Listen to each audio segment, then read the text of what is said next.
Bonsoir à toutes et à tous et bienvenue sur El Maralebia pour ce nouveau numéro de Microscope. Merci pour votre fidélité et vos retours en ce samedi. Nous allons revenir sur une partie de l'actualité qui a dominé l'Algérie notamment. Nous reviendrons sur les sorties notamment du Premier ministre et de ce Conseil des ministres. Avec nous pour en parler ce soir, Kamel Mortefi au Canada, militant politique. Bonsoir. Bonsoir à notre ami invité, bonsoir aux auditeurs de Maghrébia. Merci pour l'invitation. Merci infiniment. Analyste politique, spécialiste des questions internationales. Il est avec nous ce soir. Gamal Abina, bonsoir et bienvenue. Bonsoir et merci pour l'invitation. Bonsoir à tout le monde ainsi que l'invité. Merci infiniment. L'actualité, en tout cas, qui domine aussi la rédaction. Nous sommes vraiment sous le choc, très très touchés. On a une pensée ce soir pour notre ami, d'abord notre frère, grand professionnel, un ami. Nous le côtoyons tous les jours depuis plusieurs années. On a une pensée très forte ce soir encore pour Atmen Sabek, que vous connaissez, qui est au rendez-vous régulièrement au sein de la chaîne, notamment Al-Omk, qui fait un travail important au sein de la rédaction. On a une pensée pour lui suite à la disparition de sa fille à la fleur de l'âge, à peine 30 ans, donc qui nous a quittés hier. On voulait aussi vous remercier. Vous êtes très très nombreux à vous exprimer sur les réseaux sociaux, à transmettre des messages, et on vous remercie pour ça. On a une pensée pour sa famille, pour Atman bien évidemment, pour les parents, les proches, Allah yarhama, que Dieu l'accueille et l'accompagne dans son vaste paradis. Voilà, on est vraiment très touchés. Ce sont depuis hier soir, nous vivons des heures très très douloureuses et très très difficiles. Je crois que la chose la plus atroce et la plus douloureuse, c'est la perte d'un enfant. Il était très proche de sa fille qui l'aimait énormément, et c'était réciproque. Cher Adman, on t'embrasse bien fort, et vraiment on a une forte pensée pour toi au nom de toute l'équipe, des équipes de la rédaction, des journalistes, des équipes qui travaillent dans l'ombre aussi. Ils sont très nombreux, les techniciens, au niveau de la rédaction de Paris, mes confrères à Paris, les techniciens à Paris, et puis toute l'équipe. Vraiment, on pense fort à toi, à toute ta famille, ton épouse, et on a une forte pensée pour ta fille. Voilà, paix à son âme. L'actualité aussi au niveau des disparitions cette semaine, c'est le militant à l'âge de 83 ans, on en a longuement parlé bien évidemment, le Moudjahid Mouhoub Benaït Maouch, 83 ans, qui nous a quittés mercredi matin du côté du 14e arrondissement à Paris. Militant, membre actif de l'ALN, il a milité toute sa vie pour la démocratie. Membre fondateur du FFS, il était très proche de feu Hossein Aït Ahmed. Les causes justes, la démocratie, jusqu'au bout. Il était présent avec nous dans le cadre de nos plateaux pour avoir une autre Algérie, une Algérie libérée. Encore dernièrement, il disait que les élections ne servent à rien tant que le peuple n'a pas accès à une démocratie. Kamel Mortefi, je vais commencer par vous. Peut-être quelques mots sur ces personnes, ce militant qui nous quitte aussi avant d'entrer dans l'actualité politique, j'ai envie de dire, ce soir. Effectivement, c'est douloureux de perdre quelqu'un de sa famille, c'est douloureux de perdre surtout une jeune fille comme la fille de notre ami Atman, votre collègue de Maghrébia. Je lui exprime mes sincères sympathies, mes sincères condoléances à lui et à sa famille. J'espère qu'il va se retrouver, il va doubler de courage pour accepter le sort. C'est la nature qui nous fait ça. Nous sommes tous nés pour mourir un jour, mais quand quelqu'un profite de la vie, on peut dire qu'il a fait sa vie et il est parti. Mais quand il lui reste encore, il est jeune, c'est pas facile d'accepter la perte, mais il faut du courage, et je lui souhaite beaucoup de courage à lui et à sa famille.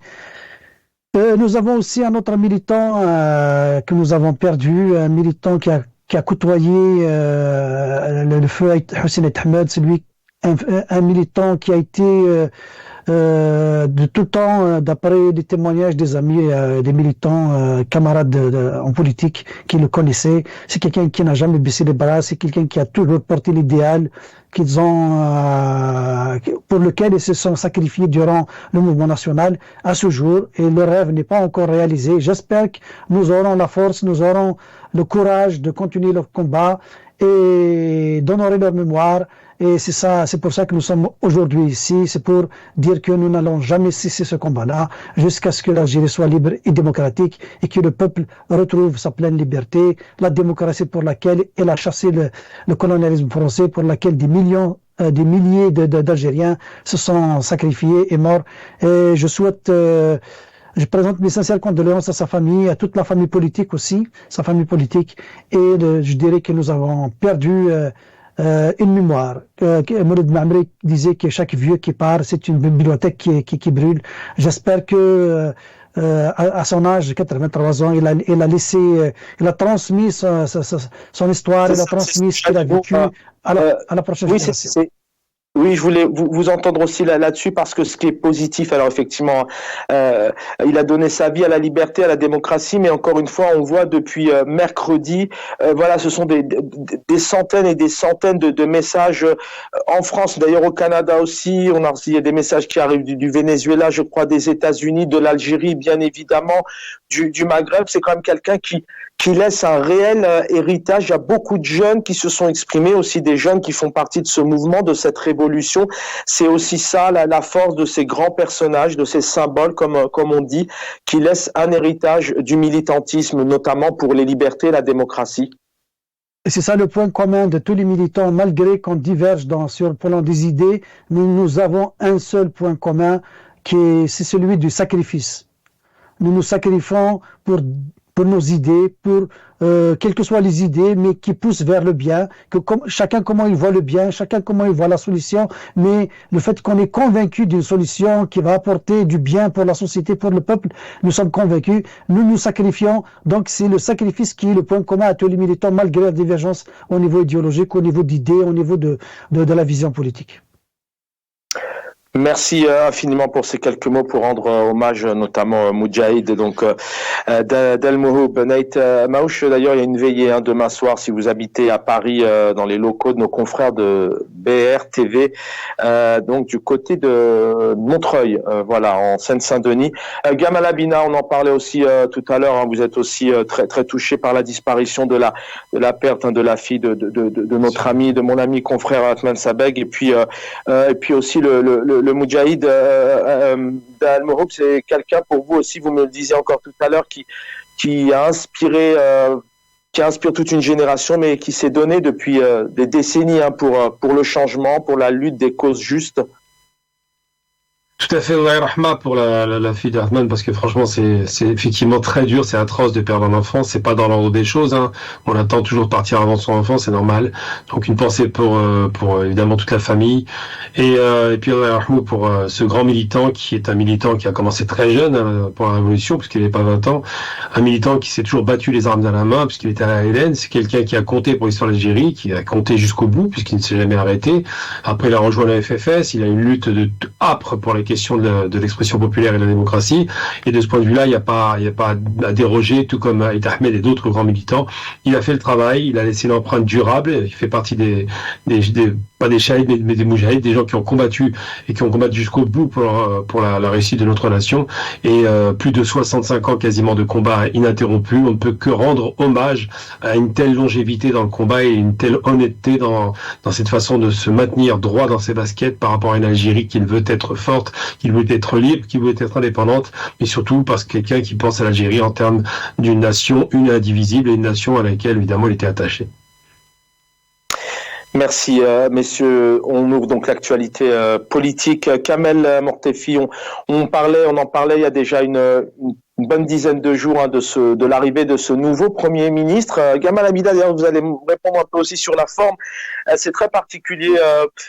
On commence par peut-être cette question qui va nous donner un peu aussi la tendance, la température de cette émission ce soir. Un Premier ministre qui arrive, Nadir Rabaoui, donc après le départ d'Ayman Ben Abdelrahman, Kamel Mortefi, c'est particulier en Algérie. D'abord, je crois que c'est 4e Premier ministre, pas mal de changements côté d'Abdelmadjid Tebboune, président algérien, mais la particularité, avoir un peu votre avis à tous les deux, un Premier ministre qui arrive, mais aucun remaniement, on en parlera dans une deuxième partie, alors que le président de la République demande une accélération des décisions. Comment peut-il travailler? Comment on explique qu'un Premier ministre, ancien diplomate, arrive, aucun remaniement, aucun changement? Le changement, je l'ai déjà dit sur cette chaîne dans une précédente émission, le changement, il est au niveau de la tête du gouvernement. Et ils ont changé le Premier ministre. Et selon la Constitution algérienne, le Premier ministre dans l'actuel gouvernement, il n'a pas les prérogatives d'un chef de gouvernement. Parce que le gouvernement, il est ici, soi-disant, dans la majorité présidentielle. Il n'y a pas de majorité présidentielle déclarée, mais nous avons au sein du Parlement des partis de la clientèle du système, donc les partis inféodés au système, qui ont, soi-disant, qui soutiennent le président. Ils ont donné quelques partis, qui chacun un ministre ou deux, mais l'ensemble des ministres qui ont été choisis, c'est des hommes du président, enfin, de la direction collégiale au niveau de la présidence. Donc, ils ont changé. Ça veut dire que c'est un Premier ministre qui n'a pas les pouvoirs.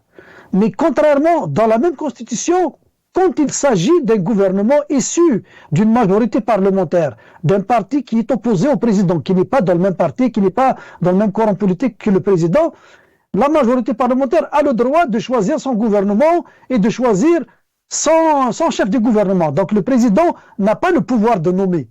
C'est ce qui n'arrivera jamais avec ce système, parce que c'est un système qui ne laissera jamais une majorité au Parlement désigner le président, désigner le gouvernement, sans que le président n'ait à décider du choix. Donc nous avons un Premier ministre sans pouvoir. C'est un facteur. Il joue la courroie de transmission entre les ministres et le président. Donc il n'a aucun pouvoir sur les ministres, il s'agit c'est un coordinateur, et puis voilà. Pourquoi on a changé l'actuel Premier ministre par Ayman Abdelrahman? Parce que Ayman Abdelrahman, c'est un technocrate. On a essayé de jouer sur son image pour capter la confiance du peuple et essayer de capter la sympathie du peuple. Vu que le président n'arrive pas à la capter, ils n'ont pas réussi. Ayman Abdelrahman, tel qu'il paraît, c'est un bonhomme très... Vous dites, d'ailleurs, il y a une question qui se pose. Est-ce que ce changement, c'est la vision 2024, essayer un peu de se redorer le blason à travers l'opinion publique? Mais pourquoi se séparer d'Ayman Ben Abdelrahman, qui a tout de même une position politique et qui est au sein du pays en termes au niveau de ses activités politiques plus important? Enfin, le nouveau Premier ministre est un diplomate. C'était plutôt quelqu'un quand même qui était un peu dans les coulisses, qui a été ambassadeur à travers plusieurs pays. Il est pas connu, il a pas l'impact, il a pas assez d'impact pour, comme vous le dites, éventuellement retrouver un peu la confiance du peuple et permettre peut-être à Abdelmadjid Tebboune de regagner un peu confiance et de rétrécir ce fossé qu'il y a entre le peuple et le pouvoir. Et c'est un gouvernement, c'est un pouvoir qui s'adapte, il gère au jour le jour. C'est un pouvoir qui n'a pas de vision à long terme. Donc, il voit le débat comment au niveau de la scène médiatique, surtout à l'étranger, et aussi les quelques médias qui sont opposés à lui au niveau national. Il parle des réalisations du président. C'est-à-dire qu'en termes de bilan, il y a rien, c'est zéro. Donc, comment maintenir le débat sur les réalisations, sur les projets qui n'arrivent pas à décoller, alors que ils n'ont rien à offrir, Donc la seule chose qu'ils peuvent offrir, c'est de dévier le débat sur le fond et le ramener sur la forme. Donc au lieu de laisser le débat tourner autour des réalisations, autour de la crise économique, autour des chantiers qui n'arrivent pas à démarrer, on va essayer de détourner le débat autour maintenant du gouvernement. Pourquoi changer la tête du Premier ministre? Pourquoi la Arbaoui? Pourquoi pas Ayman Abdelrahman? C'est pas les personnes qui importent. C'est pas les personnes. Nous avons vu à travers l'histoire de l'Algérie, nous avons changé pas mal de gouvernements, nous avons changé pas mal de ministres, pas mal de premiers ministres, mais les choses restent telles qu'elles sont et elles ne bougent pas. Parce que il n'y a pas de changement profond, il n'y a pas d'environnement favorable pour amorcer ces changements-là.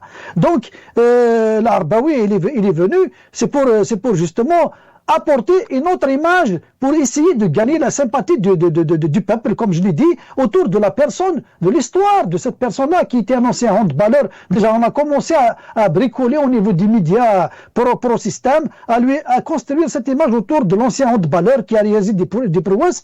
Comme je l'ai dit, le peuple algérien n'attend pas un handballeur pour mettre des ballons de handball dans la marmite chaque soir. Et on peut pas cuisiner des ballons de handball. Il faut offrir une vision économique, il faut offrir une vision qui va rendre l'espoir au peuple. Mais ça, ils ne peuvent pas. Ils ne peuvent pas, donc ils détournent le débat sur le fond, ils le ramènent sur la forme. On va se maintenir, mais on va rester maintenant à maintenir le débat autour des deux personnes. Mais les deux personnes ne peuvent rien faire, comme je l'ai dit. Ils ne peuvent pas réaliser un changement parce qu'il n'y a pas de vision. Ils disent que nous sommes en train de concrétiser de réaliser le programme du président. Qui peut me dire aujourd'hui c'est quoi le programme du président? Il n'y a pas de programme. Ce sont ils parlent de 57 points. On parle de 57 points. C'est des promesses sans fondement. Voilà. Très bien, on y revient dans un instant. Gamal Abina, vous exprimez aussi beaucoup dans le cadre d'élections, un peu à travers, notamment sur des élections européennes, mais aussi en Afrique, dans le cadre de vos éditos, en cadre de différents plateaux télé. Pourquoi pas ce nouveau Premier ministre en Algérie, mais pas de remaniement? Et on comprend maintenant depuis quelque temps qu'il y a des directives qui sont données. D'abord, comment vous expliquez qu'Abdelmadjid Tebboune, président algérien, nomme un nouveau Premier ministre, mais que derrière, il n'y ait pas de changement, notamment sur des secteurs importants où il y a un très gros retard. Comment vous expliquez un peu cette façon de faire, cette alchimie? Est-ce que c'était vraiment Ayman Ben Abdelrahman le problème en tant qu'ancien Premier ministre? Donnez-nous un peu votre analyse sur ce changement, sans changement d'autres ministres. C'est vrai que c'est assez surprenant de voir qu'il y a une nomination d'un nouveau Premier ministre sans restructuration de tout le gouvernement, parce que quand il y a un problème avec un Premier ministre, en général, c'est l'équipe qui l'a amené qui doit être changée ou modifiée pour partie. C'est pas le cas aujourd'hui. Bon, je sais pas ce que ça va donner. On sent qu'il y a une élection qui approche. On sent qu'il y a besoin de donner des gages à la population algérienne. On sent qu'il y a une nécessité de réformes structurelles qui peut-être sont en train d'être mises en place. On verra ce qui se passera plus tard.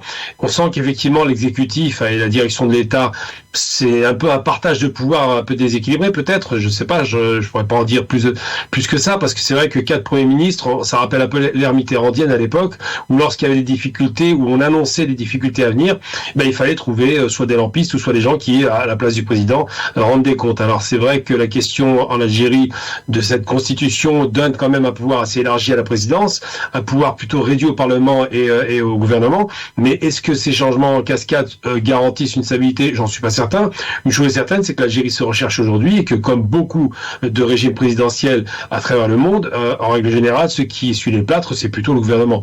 Donc c'est vrai qu'on peut se demander pourquoi pas de changement des autres ministères, c'est étonnant, et en même temps, c'est peut-être une question simplement de rapport d'homme à homme, de rapport d'inimitié, tout simplement. Peut-être qu'il n'y avait pas un bon rapport entre le Premier ministre et le président.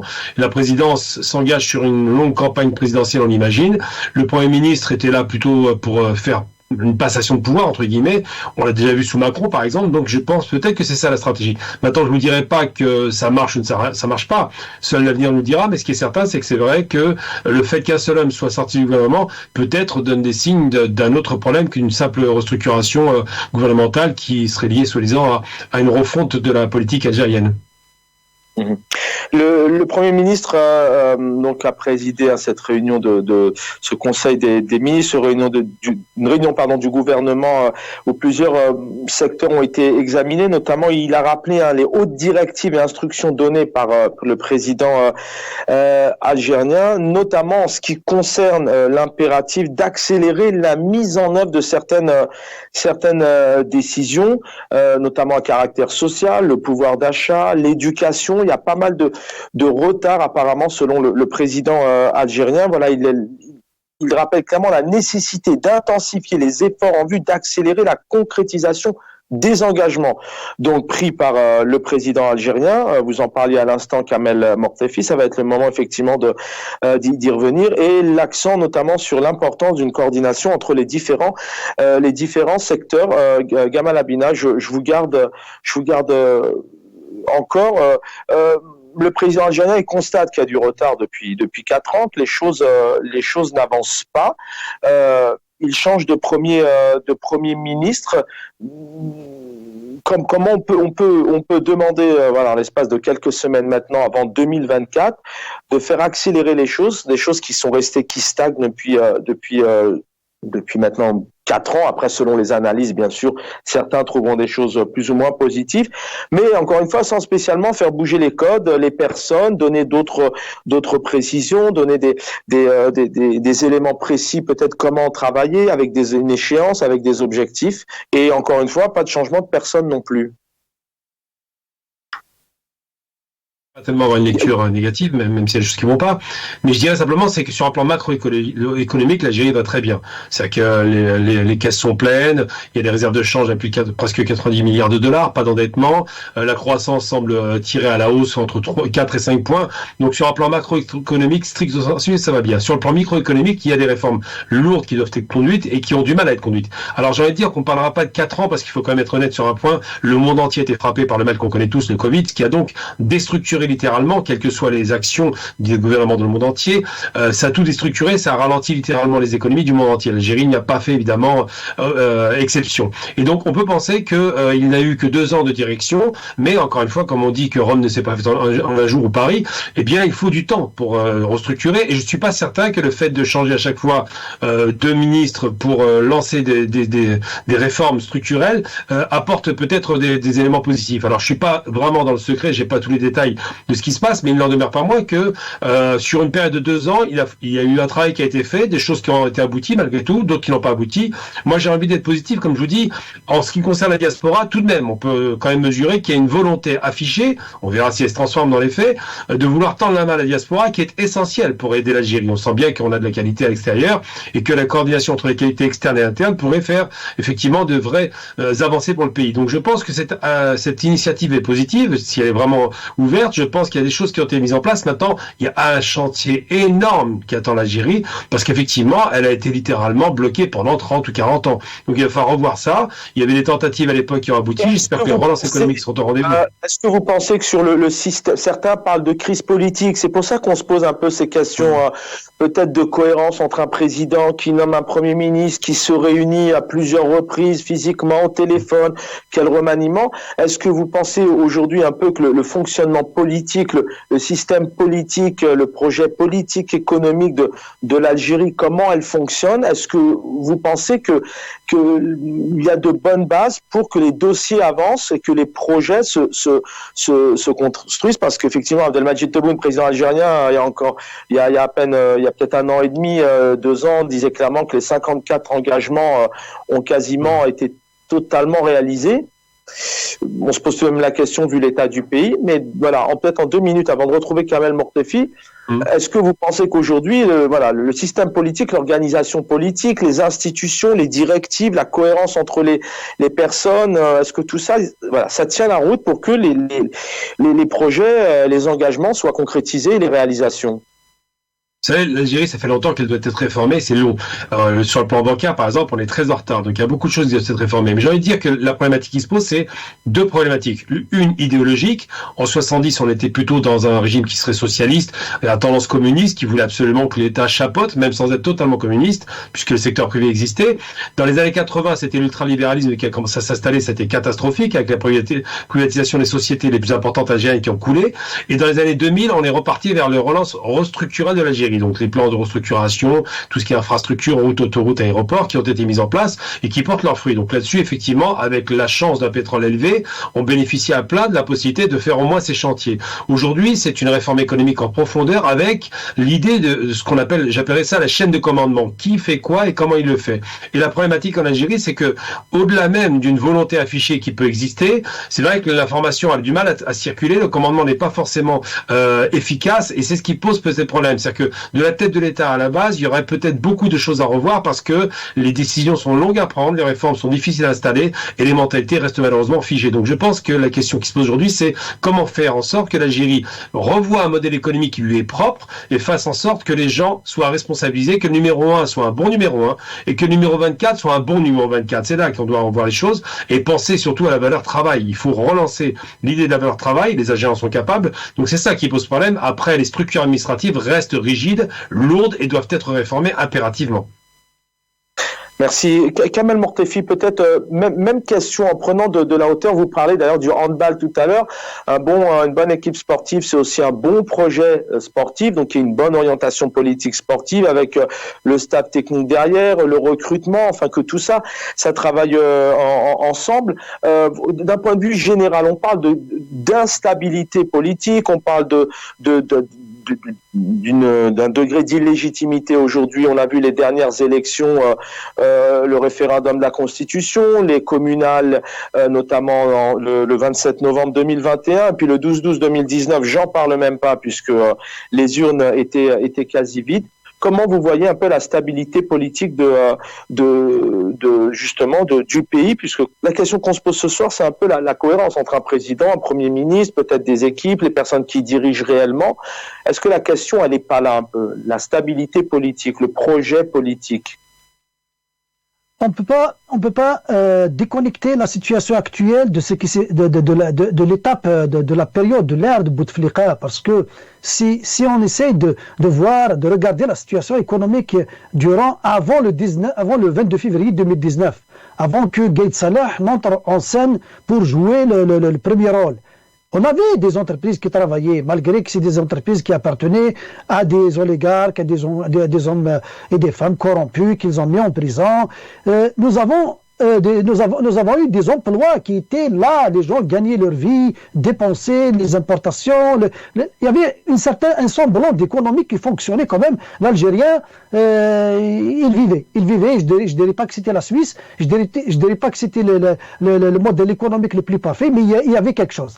Mais regarde, le même système qui existe actuellement, c'est le système qui a mis Bouteflika à l'écart. Ils ont mis des généraux, des oligarques en prison, ils ont déstructuré, ils ont dissous des compagnies, ils ont mis des familles dans le chômage. Ils sont responsables de cette catastrophe. Où sont-elles ces entreprises de Ali Haddad et des autres? Une bonne transition, si on avait fait une transition à l'époque, on aurait tenu compte de tout ça. On aurait mis ces entreprises-là sous protection, garder les emplois, voir celles qui sont rentables, soit les vendre, soit injecter de l'argent, mais maintenir l'emploi, maintenir la production, maintenir l'activité économique et passer au travers des crises. Même si on peut citer la convalescence du président et le Covid, ce ne sont pas des raisons pour justifier l'inaction. Parce que l'État ne repose pas sur un seul homme. C'est impossible. Regardons à travers nous, dans le monde entier. Quand un président est malade, le gouvernement est opérationnel, l'administration fonctionne, les entreprises ne baissent pas les bras, tout le monde travaille. Mais le président, il est là, on le rassure, on lui fait des comptes rendus. Et c'est fonction parce que l'Algérie... Pardon ? Oui, dans le même sens, peut-être, pour poursuivre un peu votre réflexion, ce qui est particulier aussi, c'est que on a beaucoup de mal à avoir d'éléments. On n'a quasiment pas d'éléments sur les budgets, comment les budgets ont été utilisés. Alors les projets de loi de finances, effectivement, s'accumulent chaque année, mais on a très peu de statistiques un peu sur les investissements dans l'éducation, la santé, les réalisations. Effectivement, ce sont des vastes mots comme ça qui sont envoyés, mais on a aussi cette problématique où le peuple algérien ne voit pas réellement où va son argent, à moins que vous en ayez des éléments, bien évidemment. Vous savez que le développement économique, il est consubstantiel à la bonne gouvernance. Ils sont inséparables. Il n'y aura pas de développement économique sans bonne gouvernance. Par bonne gouvernance, on entend une justice indépendante, on entend le respect des valeurs démocratiques, on entend le respect de la liberté d'expression. Parce que si on ne laisse pas la presse s'exprimer, si on ne laisse pas la presse rapporter, avoir accès à l'information, vérifier les budgets, informer le peuple, informer les investisseurs. Nous n'avons pas juste la presse qui est politique, nous avons la presse économique, nous avons la presse qui des spécialistes dans les médias qui scrutent les gouvernements, qui scrutent les programmes, qui scrutent les entreprises, qui rapportent, qui analysent, qui critiquent. Et tout ça, ça enrichit, ça crée une littérature, ça crée un débat et ça enrichit tout le monde. Donc, ça fait partie de la bonne gouvernance. Quand on assure la bonne gouvernance, le développement économique, il est là automatiquement. Mais en Algérie, il n'y a pas de bonne gouvernance, il n'y aura pas de développement économique. Comme je l'ai dit, le problème du pouvoir algérien, il a tergiversé pendant 4 ans pour nous lancer un effet d'annonce, maintenant, créer un effet d'annonce à l'approche des élections présidentielles. C'est simplement de l'esbrouf pour séduire le peuple et dire Injazat Ta'raïs. Ils sont bloqués. C'est un président. Tebboune, c'est un président à ambition minimum. Et son ambition, il se limite à remplir le ventre de l'Algérien avec un minimum pour qu'il n'ait pas mal au ventre. C'est tout. Et l'Algérien, son ambition, c'est pas ça. L'Algérien, il est maintenant branché sur le monde entier. Il sait ce qui se passe aux États-Unis, sait ce qui se fait au Maroc. Au Maroc, à côté. Le Maroc qu'on essaie de mépriser à travers les communications officielles, il est mieux que nous. Arrêtons de dire n'importe quoi. La Tunisie, malgré qu'il y ait une crise, en Europe, l'Algérie n'a rien à offrir. Et là, heureusement, si on tient debout aujourd'hui, c'est parce qu'il y a des patriotes qui travaillent dans l'administration. Il y a des Algériens qui croient à la réussite dans le secteur privé. Et c'est ça qui maintient actuellement cette petite image rassurante pour les gens qui sont à l'intérieur. Mais sinon, nous ne pouvons pas parler de gouvernance en Algérie. Nous avons un président inapte sur tous les points, qui partage son pouvoir avec la junte militaire. Donc, comme je le disais, Bouteflika, il a refusé d'être un 3/4 président, mais lui, il est en train de jouer le rôle d'un 100e président parce que c'est une direction collégiale. On envoie le président sur les plateaux de télévision pour annoncer des bêtises. C'est de la stupidité quand on parle des start-up algériennes qui fabriquent des satellites. Est-ce que l'Algérie est capable de fabriquer des satellites? Si on fabrique des antennes UHF, ce ne sont pas des satellites, ce sont des antennes télévision. Donc, regarde les mensonges, la façon de communiquer d'un président. Donc, ça veut dire qu'il ne maîtrise pas les dossiers. C'est ce que je veux dire. Voilà. Merci, restez avec nous. Gamal Abina, pareil, vous exprimez beaucoup sur des questions internationales à différents niveaux, à différents États, peu importe d'ailleurs leur politique, un royaume, démocratie, républicain. L'Algérie, aujourd'hui, vous la situez comment? On a l'impression tout de même que peut-être c'est un pays qui a envie toujours de garder ce parti unique. Lundi, Mohamed Lagab, donc ministre de la communication, notamment, il s'est exprimé à l'issue de cette loi qui a été adoptée par l'APN, notamment sur la promotion du paysage médiatique, mais encore une fois ici, personne s'est exprimé sur cette loi. Une nouvelle fois, le militant Karim Tabo a été victime, notamment de vandalisme autour de ses biens pour la énième fois. Pareil, il y a aucune réaction.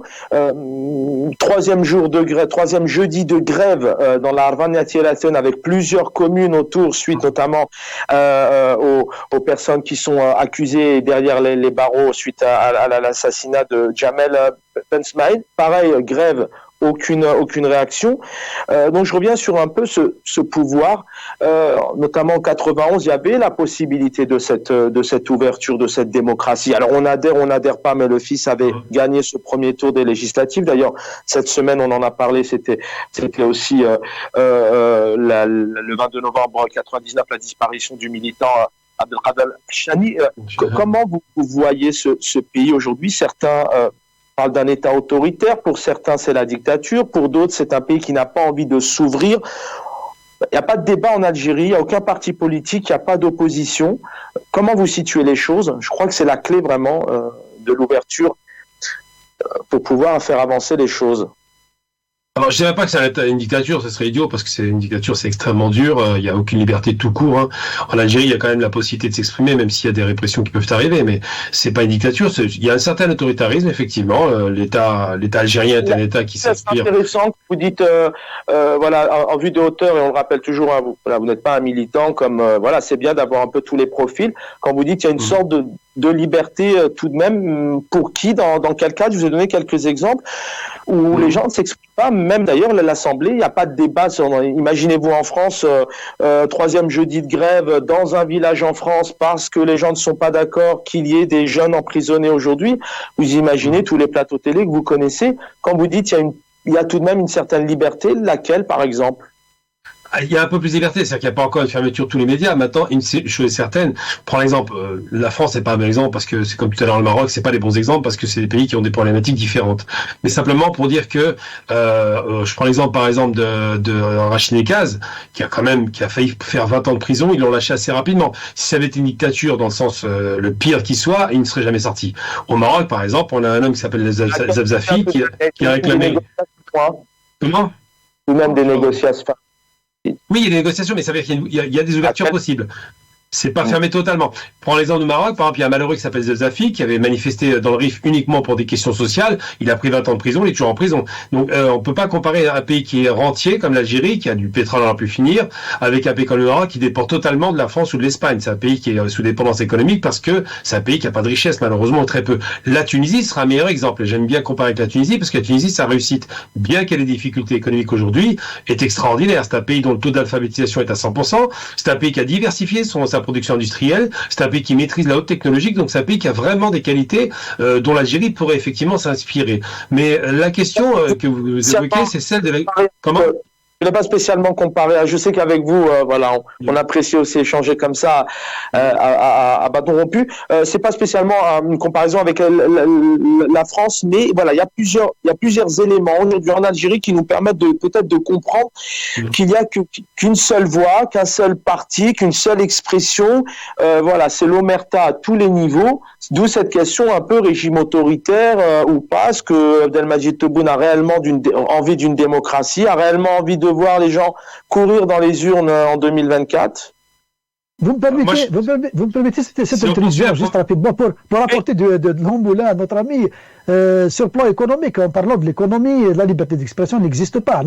Le journaliste de Chorouk qui a rapporté le cas des dates contaminées par des substances toxiques, il s'est retrouvé en prison, il est présentement en prison. Donc la liberté d'expression sur l'échelle de 1 à 10, j'aimerais bien qu'il me dise à quel point il évalue. Moi, je l'évalue à moins 10. Non, j'irai pas jusque-là. Non, en matière de liberté d'expression, si on prend l'exemple par exemple du Maroc, la liberté d'expression en Algérie, ça apparaît étonnant, mais elle est supérieure. Parce qu'il y a plus d'expression, il y a plus de journaux, il y a plus de chaînes. Mais il nous pour reste revenir à nos moutons, justement. diplomatique. Il y a une question autour de la diplomatie. On va terminer là-dessus, mais il nous reste encore du temps. Mais sans comparer aux autres, c'est intéressant vu de votre avis. C'est vrai qu'ils sont nombreux. On aimerait dire l'inverse. Hein. Mais Hassan El-Qadi fait un papier, mais alors lambda sur les éventuelles corrélations entre l'armée, le pouvoir politique.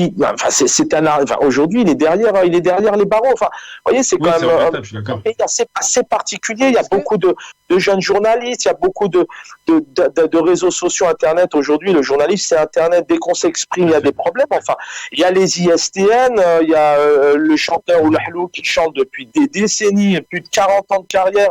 Mais malheureusement, il n'a pas pu entrer parce que voilà, c'est un révolutionnaire. Et on rappelle que sa chanson Pouvoir assassin, elle date depuis plus de 25 ans. Depuis 22 ans. Donc, mais Chaban, notre ami, il a raison sur un point parce que c'est pas tout le temps le pouvoir qui réprime les libertés d'expression. Il y a aussi le phénomène de l'autocensure chez nos journalistes. Il y a un manque de courage parce que si tout le monde commence à parler, le pouvoir, je pense qu'il va reculer. Mais cette autocensure assumée, il fait partie aussi de ces libertés réduites d'expression. J'aurais envie de dire un truc par rapport à ça, justement. Voilà, vous avez comparé deux régimes, la France et l'Algérie, et c'est vrai que c'est intéressant. Là, je m'enorgueillis en tant qu'Algérien, comme tout le monde sur le plateau, d'avoir vu qu'en France, il y a un mouvement social monumental qu'on a appelé les Gilets jaunes, qui a été réprimé très durement jusqu'à avoir des morts, faut l'oublier, des estropiés, des gens qui ont été largement abîmés. En Algérie, on a eu, et c'est là où je suis très fier d'être algérien, des millions, pas des milliers. Les Gilets jaunes, c'était des milliers de personnes. Des millions de personnes sortir, manifester avec une intelligence remarquable et pour laquelle il n'y a pas eu ces moments de violence extrême. Donc là-dessus, c'est en cela que je dis, j'ai de l'espoir pour l'Algérie parce que l'Algérie est devenue un pays mature. On n'est pas tombé dans le piège de 88 où l'armée a massacré la population. Aujourd'hui, on est dans un peuple éduqué qui veut le mieux pour lui et il y a beaucoup, ça a été dit d'ailleurs par Kamel à l'instant, il y a beaucoup d'Algériens, des nationalistes qui aiment leur pays, qui travaillent pour que ça se passe bien. Donc c'est dans cette logique que je m'inscrirais. Je suis moins obsédé par la question du pouvoir, parce qu'en Chine, par exemple, c'est une dictature, on le sait. Pour autant, la Chine est une des économies les plus brillantes au monde. Donc, la question qui se pose, c'est le droit, et là, je rejoins tout le monde là-dessus, c'est le droit individuel. C'est faire un état de droit pour que le peuple soit bien traité. Et ça me paraît essentiel. Mais il faut que les dirigeants soient éclairés. Et ces questions-là, que Montesquieu avait abordées en son temps, est une question essentielle. Le despote éclairé peut être une solution de transition pour arriver vers une vraie démocratie. Peut-être que c'est ça. Je dis pas qu'il le faut à tout prix, mais ce qui est important, c'est que le peuple soit protégé en termes de droits individuels. Question diplomatique pour terminer avec vous deux, mais qu'il y a aussi un peu ces questions de stabilité aussi politique. Certaines parlent d'une diplomatie qui navigue à vue, une diplomatie qui manque de force. On l'a vu encore actuellement au niveau du Proche-Orient. Est-ce que l'Algérie avait vraiment les forces pour faire pression auprès des États-Unis? En tout cas, les Émiratis, on en parle maintenant depuis plusieurs semaines.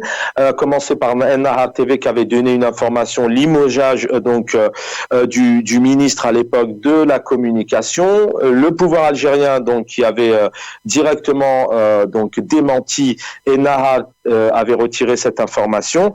Et puis derrière, à deux reprises, c'est El Khabab donc qui a mené des accusations donc contre les Émiratis. Le pouvoir algérien ne s'est pas exprimé. Voilà, donc là on s'est longuement posé cette question un peu, qui décide quoi? Faut-il passer par un média? Pourquoi est-ce que le régime algérien ne répond pas en disant mais nous on est loin de tout ça. D'ailleurs vous étiez exprimés tous les deux, mais l'actualité c'est que le Premier ministre Nadir Al-Arbaoui a reçu un appel téléphonique du vice-premier ministre des Émiratis, donc Unis, c'est le Cheikh Mansour bin Zayed, qui l'a chargé de transmettre les salutations et celles de son frère, notamment donc son frère le Cheikh Mohammed bin Zayed, au président Abdelmajid Tebboune. Voilà, vous les avez à l'antenne. Merci l'équipe, et souhaitant aussi à l'Algérie, au peuple algérien, davantage de progrès et de prospérité. C'est très bien, et les félicitations notamment au Premier ministre pour son arrivée. Kamel Mortefi, alors comment on n'y comprend plus rien. D'un côté, la presse attaque, le pouvoir réagit, le pouvoir ne réagit plus. Un Premier ministre, les Émiratis, qui félicite l'Algérie. Avoir un peu votre analyse dans cette diplomatie où on a du mal à s'y retrouver, peut-être. Il faut juste tenir compte de certains points pour comprendre toute cette scène qui échappe des fois à la compréhension. C'est que l'économie des Émiratis, elle est beaucoup dépendante de l'intelligence israélienne. Donc, sur le plan économique, sur le plan technologique, donc ils s'appuient beaucoup ils ont beaucoup investi avec les Israéliens dans leur économie. Donc, les Émiratis jouent le rôle d'intermédiaire pour le compte des Israéliens dans le monde, dans les pays hostiles à l'Israël qui défendent la cause palestinienne.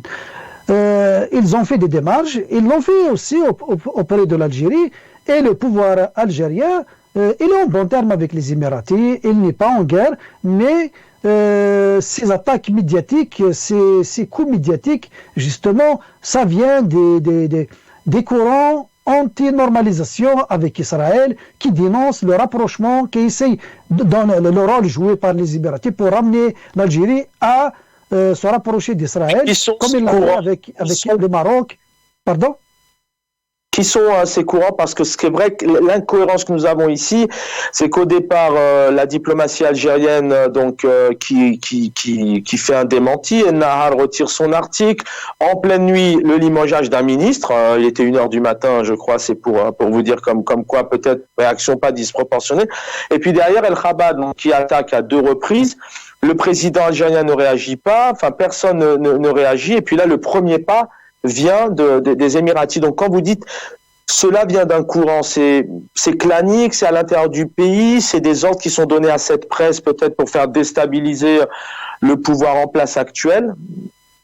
Oui, le courant islamo-conservateur en Algérie est un courant qui est traditionnellement attaché aux valeurs boumedianistes, aux valeurs défendues par la Ligue arabe, par le panarabisme et tout ça. Donc, et aussi, ils font de la question palestinienne un fonds de commerce. Donc, si l'Algérie aujourd'hui se rapproche sur le plan économique et de manière aussi découverte avec Israël, ça serait peut-être un moyen de décevoir leur base sociale. Il ne faut pas oublier, durant les années, juste je vais faire entre parenthèses, durant les événements de 2001 en Kabylie, vous savez que les jeunes brandissaient les bombes lacrymogènes Made in Israël. Donc, le produit israélien se retrouve en Algérie. L'Algérie fait du commerce avec les Israéliens d'une manière ou d'une autre, que ce soit via les intermédiaires comme les Émiratis arabes et tout ça. Des relations économiques existent, des logiciels d'espionnage et tout ça existent. On les utilise en Algérie. Mais une façade anti-israélienne, elle est obligatoire parce que nous avons formaté le peuple sur la question palestinienne à dire que nous sommes contre l'État israélien, et la présence des Émiratis, elle porte atteinte à cette image-là. C'est pour ça qu'il faut l'éloigner au maximum à travers des attaques médiatiques. C'est ce jeu de ping-pong, et nous renseigne sur justement cet événement-là. Donc le rapprochement que tentent de faire les Émiratis face aux Israéliens. Voilà, c'est ma lecture. Gamal Abina, le rapprochement là des Émiratis, coup de fil au nouveau Premier ministre, félicitations au président algérien. Avec vous aviez participé déjà un peu à ce que je viens de citer, hein, la presse qui attaque, le limogeage, etc. Comment vous exprimez un peu, selon vous, quels mots vous mettez un peu sur ce coup de téléphone, et voilà, comment vous expliquez un peu ce nouveau rapprochement? Ça s'est apaisé, ça va mieux? Alors, je pense que le rapport des Émiratis, se réduit pas seulement à la question israélienne, ce serait trop facile. Les Émirats arabes unis soutiennent le Maroc dans le Sahara occidental, ils soutiennent l'opposition à Tripoli, donc ils soutiennent le maréchal Haftar qui a menacé l'Algérie. Ils soutiennent parfois des ennemis de l'Algérie, d'autres fois ils soutiennent l'Algérie dans des investissements directs, comme l'usine par exemple de fabrication de véhicules militaires, ou dans d'autres usines par exemple de métallurgie et autres. Donc les Émirats arabes unis font des investissements en Algérie, ont des relations économiques très soutenues, et ils ne se sont jamais cachés, sont en concurrence avec le Qatar, que l'Algérie a soutenu aussi. Donc il y a des jeux un petit peu d'alliance et de mésalliance, mais je dirais pas que la question israélienne soit déterminante. Je suis pas vraiment d'accord sur l'idée que Israël dirige les Émirats, ou qu'elle serait soi-disant en train de travailler avec les Émirats pour le développement économique. C'est pas vrai. On doit ça à Sher Zayed, qui était un homme éclairé. Les Émirats travaillent beaucoup avec les Anglais, surtout c'est eux qui tiennent le haut du pavé là-bas, et ont des intérêts avec Israël, puis ils ont signé les accords d'Abraham, parce qu'ils ont 20% dans le gaz qu'on appelait la grande réserve, l'immense gisement de gaz gaz Léviathan qui se trouve au large de la Palestine. Donc les Émirats arabes unis travaillent pour leur intérêt financier avant toute chose. Ils se positionnent politiquement, mais c'est surtout un acteur financier qui préserve ses intérêts. L'Algérie a des intérêts communs avec les Émirats arabes unis, et lorsqu'un journal, et là je suis d'accord, qui serait proche des islamo-conservateurs ou des nationalistes algériens, veut un petit peu savonner la planche des Émirats arabes unis pour mettre un peu la pagaille parce qu'ils n'aiment pas les Émirats, eh bien rapidement le gouvernement corrige le tir, parce que l'intérêt de l'Algérie n'est pas de se froisser avec un pays arabe quel qu'il soit. Je donne un exemple concret. En 2011, les Qataris ont dit au président Bouteflika à l'époque, si vous jouez les malins, ce sera vous les prochains sur la liste. Eh bien ça peut empêcher l'Algérie de sauver le Qatar d'une attaque qui était prévue et surtout les soutenir économiquement quand le Conseil de coopération du Golfe s'apprêtait à les attaquer. Donc c'est des rapports d'alliance, mais l'intérêt des deux pays, clairement convergent, il est économique. Politiquement, on ne partage rien avec les Émirats arabes unis, c'est objectivement des soutiens de la cause israélienne quand l'Algérie soutient la Palestine. Et là où je ne serais pas d'accord sur un dernier point, je trouve que c'est un peu dur de dire qu'on a formaté, d'ailleurs je suis étonné qu'Amel dise ça parce qu'il n'est pas dans cette logique-là, formaté le cerveau des Algériens sur la question palestinienne. Les Algériens sont habités par la question palestinienne parce que nous avons été agressés par le colonialisme et que la Palestine est une question coloniale.